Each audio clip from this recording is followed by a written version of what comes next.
Hi everyone, welcome back to my YouTube channel and today we are going to talk about lymphomas. So let's start our topic with introduction. Lymphomas are malignant neoplasm of lymphoid tissue that originate from B lymphocytes, T lymphocyte or natural killer cells. They primarily involve lymph nodes but extranodal involvement is common in the oral cavity, salivary gland, tonsils and Waldeyer rings.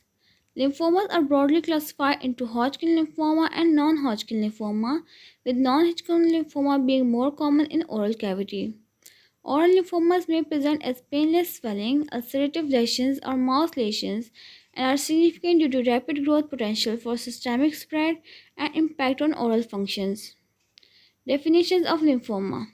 A lymphoma is defined as a malignant proliferation of lymphoid cells, often forming a mass in lymph nodes and extranodal tissue, with histological and immunophenotypic characteristics that distinguish them from reactive lymphoid hyperplasia. Etiology of lymphomas. First is the viral infection that may be Epstein-Barr virus infection that is associated with Burkitt lymphoma and some NHL. Then there is HIV infection that increases risk of aggressive B cell lymphomas. And then there is human T cell lymphotrophic virus type 1 that causes adult T cell leukemia or lymphomas. Second etiology for lymphoma is immunodeficiency that may be congenital immunodeficiency, acquired immunodeficiency, or post transplant immunosuppression.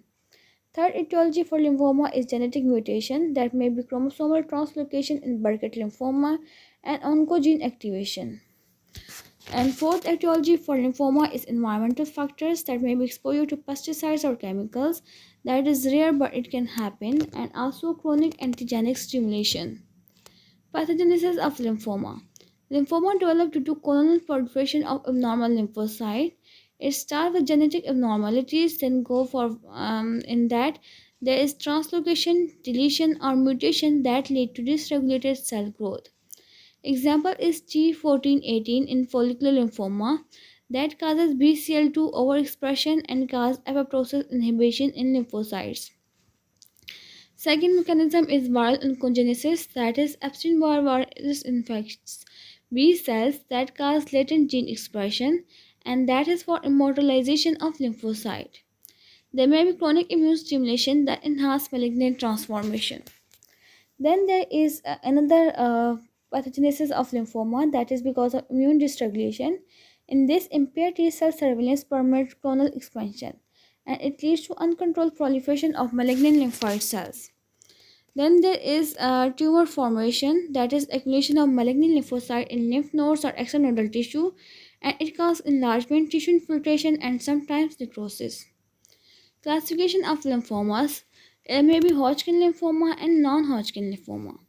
Hodgkin lymphoma is characterized by Reed-Sternberg cells and it usually presents as painless lymphadenopathy. It rarely involves oral cavity. While non-Hodgkin lymphoma is more common in oral and maxillofacial region, and it is often B cell lineage, it may be diffuse large B cell lymphoma or Burkitt lymphoma. It can present as extranodal mass, gingival swelling, or palatal lesions. Clinical features of lymphoma. There are general features that include painless swelling or mass, enlarged lymph nodes that may be cervical lymph node enlargement, submandibular or axillary lymph node enlargement, and then there is fever, night sweats, and weight loss. Then there are oral features associated that include gingival enlargement, especially in aggressive B cell non-Hodgkin lymphomas, palatal or buccal mucosal swelling, ulceration, and rapidly growing tumors, and tooth mobility or bone destruction if jaw is involved. Then there are systemic features associated with lymphomas that include fatigue, anemia, and recurrent infections. Histopathology of lymphomas. There is monomorphic lymphoid cell population in the histological section, and there is diffuse or nodular architecture.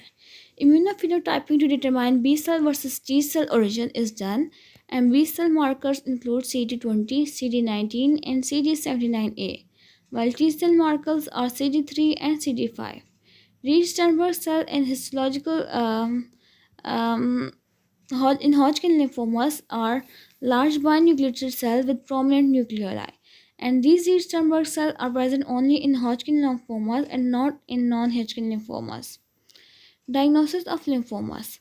First we do is clinical examination that include lymph node palpation and oral cavity inspection for swelling or ulceration. Second we can do is imaging that may include CT or MRI, that is to determine the extent of soft tissue and bone involvement. We can also do PET or CT, that is to detect systemic spread and staging.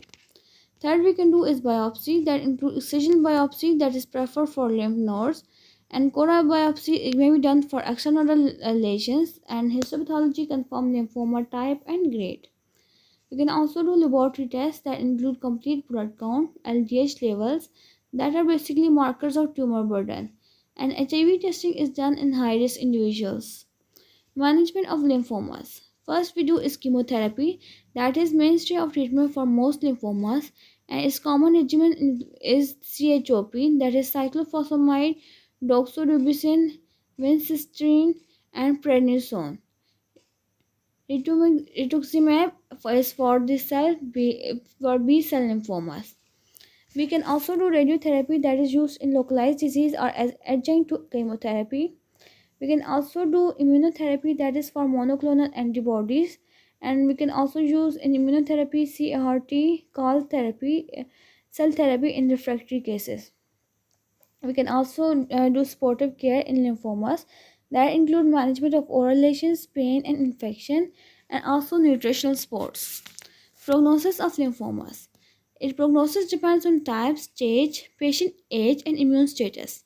Early stage lymphomas, that are Hodgkin lymphomas, shows excellent prognosis, and if there is aggressive non-Hodgkin lymphoma, there is variable prognosis. Extranodal involvement may indicate advanced disease. Complications of lymphoma. It may cause local invasion, causing ulceration or bone destruction. It may cause immunosuppression and infection, tumor lysis syndrome during chemotherapy, and it may cause recurrence and metastasis in high-grade lymphomas. Conclusion of this lecture video. Lymphomas are malignant proliferation of lymphoid cells with diverse presentation in the oral cavity and head and neck region. Early recognition of oral manifestation, histological confirmation, and timely chemotherapy, radiotherapy, and immunotherapy are essential for improvement outcomes. Oral lymphomas may mimic other lesions, making awareness crucial for dentists and oral surgeons. And this was all about lymphomas. Hopefully, you liked the video. If you do, don't forget to like, share, subscribe, and comment. Thank you for watching.